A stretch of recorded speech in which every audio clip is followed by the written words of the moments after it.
नमस्कार दोस्तों, रुक्मिणी क्लासेस के यूट्यूब चैनल में आपका स्वागत है। हमने जो कंप्यूटर की क्लासेस की थी उसमें हमने कुछ क्लासेस कर ली थी। आज हम आगे क्लासेस स्टार्ट करते हैं। तो हमने सिस्टम सॉफ्टवेयर के बारे में जानकारी की थी, उसके बाद में हमने एप्लीकेशन सॉफ्टवेयर के बारे में भी जानकारी की थी। एप्लीकेशन सॉफ्टवेयर में जो बनाने वाली कंपनी है, सबसे बड़ी कंपनी है माइक्रोसॉफ्ट कंपनी। सिस्टम सॉफ्टवेयर लो चाहे एप्लीकेशन सॉफ्टवेयर ले लो, दोनों ही को बनाने की जो सबसे बड़ी कंपनी है हमारी कंप्यूटर की दुनिया में है वो माइक्रोसॉफ्ट कंपनी। तो सबसे पहले हम माइक्रोसॉफ्ट कंपनी के बारे में डिटेल्ड जानकारी करेंगे। माइक्रोसॉफ्ट जो कंपनी है इसकी स्थापना 4 अप्रैल 1975 को बिल गेट्स और पॉल एलन के द्वारा की गई थी। कब की गई थी? 4 अप्रैल 1975 को। किन किन की सहायता से की गई थी? एक तो पॉल एलन है और एक बिल गेट्स है। बिल गेट्स जो कि जिनका जन्म हुआ था 28 अक्टूबर 1955 1955 में इनका जन्म हुआ था। और इनका जन्म जो हुआ था वो वांसीगठन में हुआ था। इसमें हुआ था वांसीगठन में। आगे हम बात करते हैं, जो बिल गेट्स हैं उनको ओनर ऑफ कंप्यूटर भी कहा जाता है। दोस्तों, कंप्यूटर की दुनिया में दो चीज़ों का जिक्र किया जाता है। पितामह, कंप्यूटर के पितामह किसे कहा जाता है? चार्ल्स बेबेज को, जिन्होंने एनालिटिकल इंजन और डिफरेंस इंजन की स्थापना की थी 1922 में। तो उनको कहा जाता है 1822 में और 1833 में। तो उनको पितामह कहा जाता है कंप्यूटर का। और जो बिल गेट्स हैं उन्हें ओनर ऑफ कंप्यूटर भी कहा जाता है। क्या कहा जाता है बिल गेट्स को?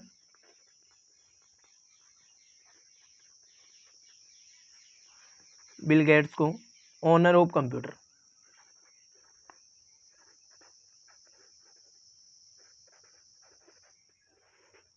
क्या कहा जाता है? ओनर ऑफ कंप्यूटर, कंप्यूटर के स्वामी।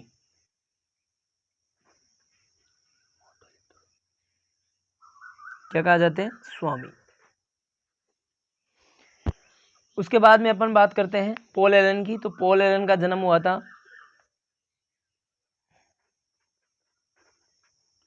पॉल एलन, इनका जन्म हुआ था दोस्तों 1953। इन दोनों ने मिलके हमारी जो कंपनी जो कि कंप्यूटर जगत में जानी जाती है माइक्रोसॉफ्ट, उनकी स्थापना की थी। माइक्रोसॉफ्ट जो कंपनी है ऑपरेटिंग सिस्टम और एप्लीकेशन सॉफ्टवेयर डिजाइन की सबसे बड़ी कंपनी है। क्या क्या है? सिस्टम सॉफ्टवेयर की और एप्लीकेशन सॉफ्टवेयर दोनों की ही सबसे बड़ी कंपनी मानी जाती है MS सॉफ्टवेयर। फिर उसके बाद में MS ऑफिस का एक एप्लीकेशन सॉफ्टवेयर माना जाता है। अपन ने बात की थी सिस्टम सॉफ्टवेयर,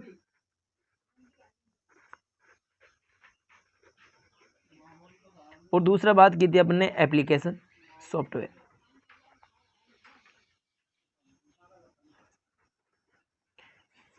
तो इसके बारे में अपन ने सिस्टम सॉफ्टवेयर और एप्लीकेशन सॉफ्टवेयर के बारे में डिटेल्ड जानकारी की है पीछे। सिस्टम सॉफ्टवेयर ये होते हैं जो हमारे सभी जो हार्डवेयर होते हैं, ये शॉर्ट फॉर्म हार्डवेयर की, हार्डवेयर को एक होता है हार्डवेयर, एक होता है सिस्टम सॉफ्टवेयर।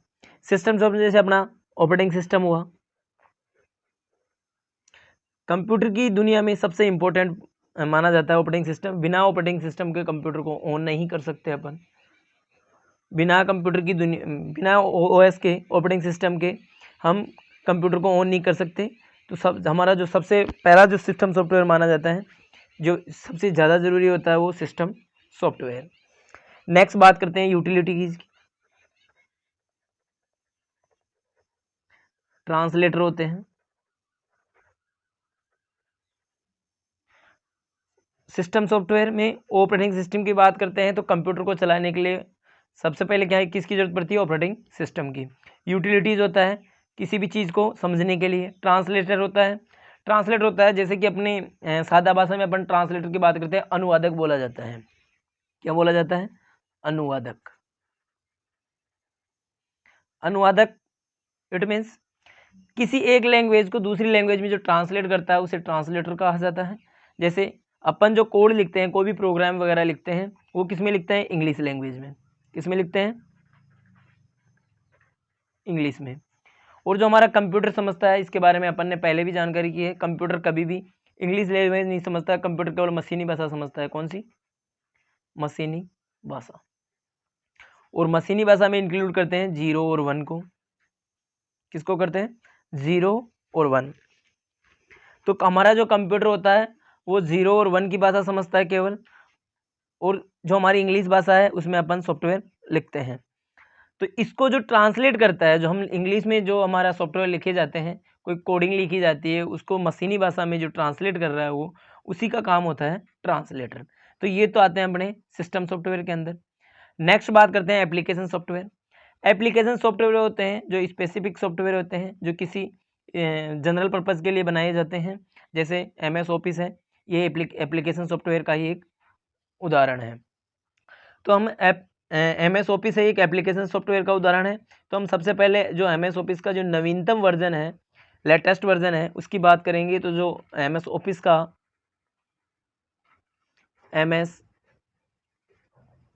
जो नवीनतम वर्जन है, नवीनतम वर्जन वो है दोस्तों ऑफिस 2019 17.0। कौन सा है वर्जन? MS ऑफिस का जो सबसे नवीनतम वर्जन है वो है ऑफिस 2019 17.0, जो कब लॉन्च किया गया दोस्तों? 24 सितंबर 2018 को। कब लॉन्च किया गया सबसे नवीनतम वर्जन? 24 सितंबर 2018 को लॉन्च किया गया कंप्यूटर की दुनिया में। और ये किसके द्वारा किया गया? माइक्रोसॉफ्ट कंपनी के द्वारा। MS ऑफिस का नवीनतम वर्जन ऑफिस 2019 17.0। और इसके जो पैकेज हैं एप्लीकेशन सॉफ्टवेयर के, एप्लीकेशन सॉफ्टवेयर का जो हमारा MS ऑफिस है उसके जो पैकेज हैं उसमें आते हैं MS वर्ड, ऑफिस पैकेज, इसमें आ जाता है MS word, Excel,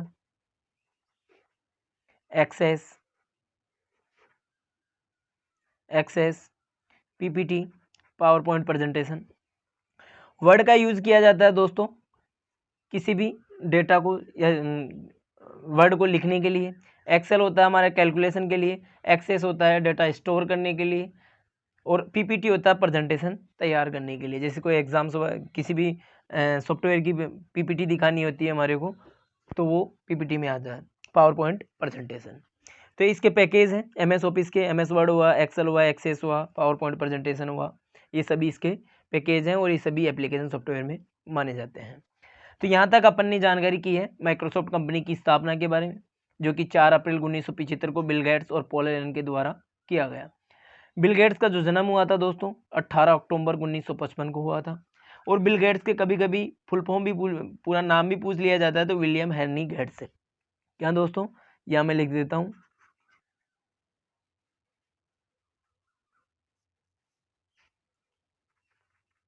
William Henry gets. ये क्या है? ये बिल गेट्स का पूरा नाम है, कभी कभी एग्जाम्स में पूछ लिया जाता है। उसके बाद उसके आगे अपन ने बात की थी कि बिल गेट्स को ओनर ऑफ कंप्यूटर भी कहा जाता है, जबकि कंप्यूटर के पितामह किसे कहा जाता है?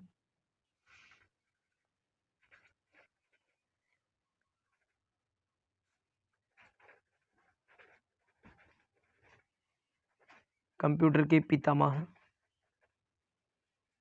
या फादर ऑफ कंप्यूटर इनको कहा जाता है? चार्ल्स बेबेज को।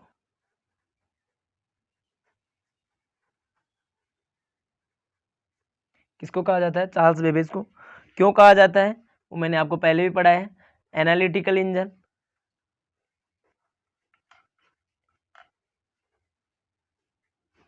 एनालिटिकल इंजन व डिफरेंस इंजन के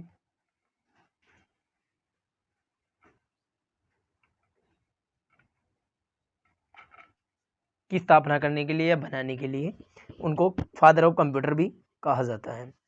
तो यहाँ से दो बातें निकल के आई, ओनर ऑफ कंप्यूटर किसे कहा जाता है? बिल गेट्स को, और फादर ऑफ कंप्यूटर किसे कहा जाता है? चार्ल्स बेबेज को। अब इसके आगे अपन बात करेंगे दोस्तों MS वर्ड के बारे में।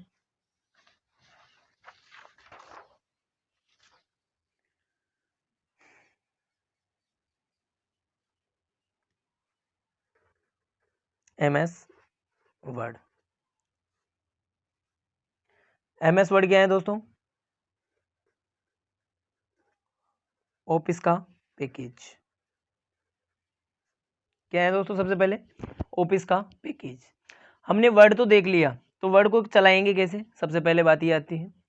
तो वर्ड को चलाने के 2-3 तरीके हैं।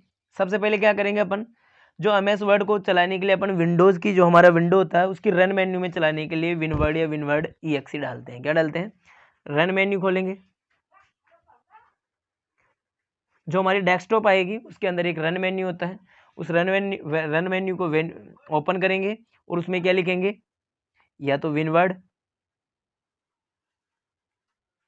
या विनवर्ड EXE। ये टाइप करके एंटर मारेंगे तो हमारा वर्ड ओपन हो जाएगा। उसके आगे यदि अपन ऐसा नहीं करना चाहते हैं तो इसकी शॉर्टकट की भी होती है और उसको बोलते हैं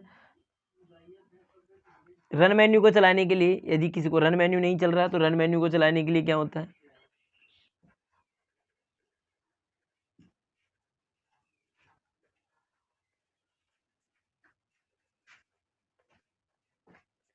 रन मेन्यू को चलाने के लिए क्या कहते हैं? Window R।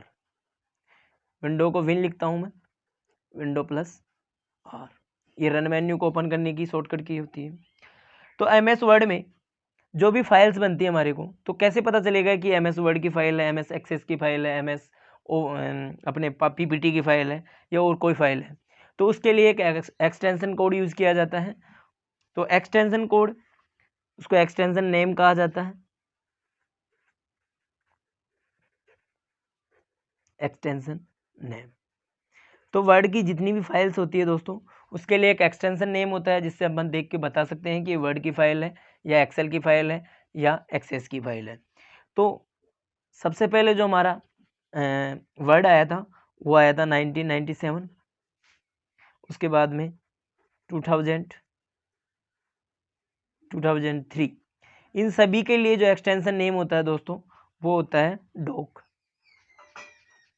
डॉक। डॉक का मतलब होता है डॉक्यूमेंट। जैसे मैंने एक फाइल बनाई abc.doc, तो ABC तो फाइल नेम हो गया अपना और डॉक हो गया एक्सटेंशन। इस डॉक को देख के अपन बता सकते हैं कि ये एक वर्ड की फाइल है। क्या है? ये एक वर्ड की फाइल है। तो इसी तरीके से ये 1997, 1997, 2000, 2003, ये तीन तो वर्ड के 3 पैकेज थे। इनका जो एक्सटेंशन है वो तो है .doc। उसके बाद में अपने आगे जो आए वर्ड के पैकेजेस 2007, 2010, 2013, 2016, 2019। अभी जो लेटेस्ट है वो 2019 है। और इनका जो एक्सटेंशन नेम होता है दोस्तों, एक्सटेंशन नेम, वो क्या होगा? पहले क्या था? डॉक, और अब हो जाएगा डॉक्स, .docx। क्या हो जाएगा? .docx। मतलब 2007 के बाद में जो वर्ड की फाइल होती है उसमें एक्सओ लगा दिया गया एक्सटेंशन पहचानने के लिए। और काफ़ी एग्जाम्स में क्वेश्चन पूछे जाते हैं कि वर्ड की फाइल का एक्सटेंशन क्या होगा। कभी कभी तो ऐसे सीधे पूछ लिया जाता है डॉक्स की फाइल का, वर्ड की फाइल का एक्सटेंशन क्या होता है। कभी कभी यदि दे दिया जाता है कि 2013 में वर्ड फाइल का एक्सटेंशन क्या होगा। तो इसीलिए मैंने आपको यहाँ ईयर वाइज दर्शाया है कि 1997, 2000, 2003 तक डॉक यूज किया जाता था। उसके बाद में डॉक एक्स यूज किया जाता है। एक होती है अपने दोस्तों MS वर्ड में टेम्पलेट फाइल्स। क्या होती है? Template files. Template files means कुछ फाइल्स बनी बनाई होती हैं, उनमें कुछ एडिट वगैरह करके और अपन उस फाइल को यूज़ करते हैं, उसे अपन टेम्पलेट फाइल्स कहते हैं। मतलब बिना बना बनाए अपने को मैटर मिल जाता है, उसमें कुछ एडिट करके अपन डॉक्यूमेंट बना लेते हैं। तो उनके लिए जो एक्सटेंशन होता है दोस्तों, टेम्पलेट फाइल्स के लिए एक्सटेंशन, बहुत कम बुक्स में आपको टेम्पलेट फाइल्स का एक्सटेंशन मिलेगा। तो मैं आपको यहाँ बता देता हूँ, इसका एक्सटेंशन होगा डॉट डॉट। क्या होता है? Dot dot. एक्सटेंशन देखते ही, वर्ड देखते हैं अपन, सबसे पहले क्या आंसर लेते हैं? डॉक। अगर डॉक नहीं मिला, डॉक एक्स मिल गया तो आंसर लगा देते हैं। लेकिन ध्यान देने वाली बात है दोस्तों, यदि सीधा वर्ड की एक्सटेंशन फाइल का नाम पूछ रहा है, बस एक्सटेंशन पूछ रहा है, तो आंसर होगा डॉक और डॉक एक्स। लेकिन यदि टेम्पलेट फाइल्स का एक्सटेंशन पूछता है अपने को वर्ड में, तो डॉट डॉट हो जाएगा। क्या हो जाएगा दोस्तों? Dot dot. उसी प्रकार ये तो किसके लिए है? 2000 और 2003 के लिए। 2000 और 2003 के लिए ये हो गया। उसी प्रकार जैसे अपन ने पहले चर्चा की थी, 2007, 2010, 2013, 2016 और 2019, तो इनके लिए क्या होगा दोस्तों? इन सब के लिए क्या होगा? पहले क्या था? डॉट डॉक था, उसके जो डॉक एक्स हो गया था, अब क्या है? डॉट है तो डॉट एक्स हो जाएगा। क्या हो जाएगा? Dot x. तो ये एक्सटेंशन फाइल की बात थी। इसके अलावा अपन ने एक मैक्रो फाइल्स का भी बनती है, और वो मैक्रो फाइल्स क्या होती है? डायरेक्ट एक्सेस करने के लिए मैक्रो फाइल्स बनाते हैं, और उनका एक्सटेंशन क्या होगा? मैक्रो फाइल्स का एक्सटेंशन क्या होगा? माइक्रो फाइल का एक्सटेंशन। और वह एक्सटेंशन क्या होता है दोस्तों? Dot DOCM। क्या होता है? Dot DOCM। तो ये एक्सटेंशन फाइल्स की बात की अपन ने। यदि एक्सटेंशन की बात करते हैं वर्ड के अंदर अपन, तो 1997 में 2000 2003 के लिए डॉक यूज़ करते हैं। उसके आगे अपन 2007 से 2019 की बात करते हैं तो डॉट एक्स हो जाता है, डॉक एक्स हो जाएगा। टेम्पलेट फाइल्स की बात करते हैं तो 2000 और 2003 के लिए डॉट यूज़ करते हैं, और आगे की जो हमारे ये व्यू है, सॉरी 2007, 2010, 2013, 2016 और 2019, तो उनकी बात करते हैं डॉट एक्स हो जाएगा। उसी प्रकार माइक्रोफाइल का एक्सटेंशन की बात करते हैं वर्ड में, तो डॉक एम हो जाएगा। तो ये हमारे एक्सटेंशन कंप्लीट हुए यहाँ पे। नेक्स्ट बात करते हैं MS वर्ड में बनाई गई फाइल्स बाय डिफ़ॉल्ट किस नाम से सेव की जाती है। तो फर्स्ट जो फाइल होगी, या कोई भी फाइल जब हम कंप्यूटर में बनाते हैं MS वर्ड में, तो MS वर्ड में बनाई गई फाइल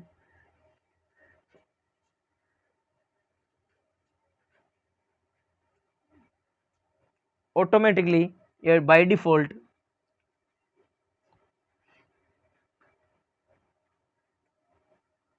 डॉक्यूमेंट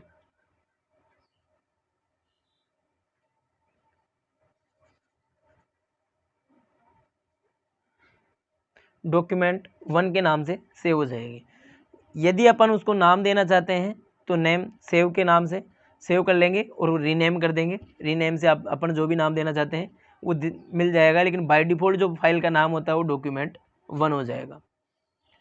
और जो फाइल होती है MS वर्ड में बनाई गई जो फाइल होती है वो बाय डिफ़ॉल्ट कहाँ पे सेव होती है? तो MS वर्ड में बनाई गई फाइल बाय डिफ़ॉल्ट कहाँ पे सेव होती है? कहाँ सेव हो जाएगी दोस्तों? डॉक्यूमेंट में, माई डॉक्यूमेंट, माई डॉक्यूमेंट में सेव हो जाएगी दोस्तों। अब MS वर्ड को अपन जब चलाते हैं तो उसमें अलग अलग टैब्स का यूज़ किया जाता है, और उन अलग अलग टैब्स को अलग अलग ग्रुप में विभाजित किया जाता है, अलग अलग फंक्शंस को अलग अलग टैब्स में, और प्रत्येक टैब को अलग अलग ग्रुप में विभाजित किया जाता है। तो सबसे पहले अपन टैब्स की बात करेंगे, तो इसके जो टैब्स नेम है वो लिख देता हूँ मैं यहाँ पे।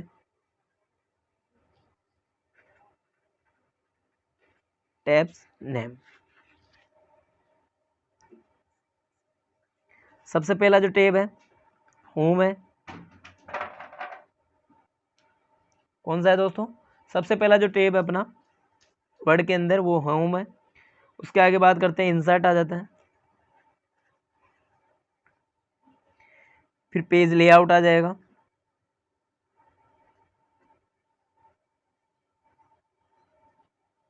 नेक्स्ट बात करते हैं रेफरेंसेस आ जाएगा,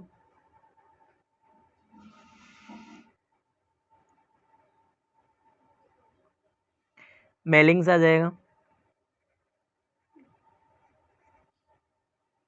रिव्यू और नेक्स्ट आ जाएगा व्यू, जो कि लास्ट टैब है। तो दोस्तों ये 7 टैब्स होते हैं मेन, जो कि हमारे वर्ड में पाए जाते हैं। होम बाय डिफ़ॉल्ट कौन सा होता है, होम। फिर इंसर्ट हो जाएगा, page layout, next references, mailings, review and next हो गया व्यू। तो इन जो टैब्स होते हैं उसके बारे में सबसे पहले आपको होम टैब के बारे में जानकारी देता हूँ। होम टैब के बारे में अपन बात करते हैं तो बाय डिफ़ॉल्ट जो हमारा टैब होता है वो होम टैब ही होता है। ये 5 ग्रुप्स में डिवाइडेड होता है जो हमारा होम टैब है, और इसी के अंदर अपने जो भी file save paste copy paste वगैरह किया जाता है वो सभी अपने को ऑप्शंस मिल जाएंगे। तो इन सभी टैब्स के बारे में अपन डिटेल्ड जानकारी करेंगे अपनी नेक्स्ट क्लास में। तो दोस्तों मैंने जो आज जो भी कराया आपको उसके बारे में एक बार ज़रूर आप इसको रिवाइज़ कर लीजिएगा, और चाहे कंप्यूटर टीचर का पेपर हो, चाहे और कोई कंप्यूटर सूचना सहायक पेपर हो, किसी भी चीज़ का पेपर हो, कंप्यूटर से रिलेटेड इससे बाहर कुछ नहीं जाएगा। ज़रूर देखिएगा। जिन्होंने भी हमारा चैनल सब्सक्राइब नहीं किया है वो चैनल को ज़रूर सब्सक्राइब करें, लाइक करें, शेयर करें। धन्यवाद।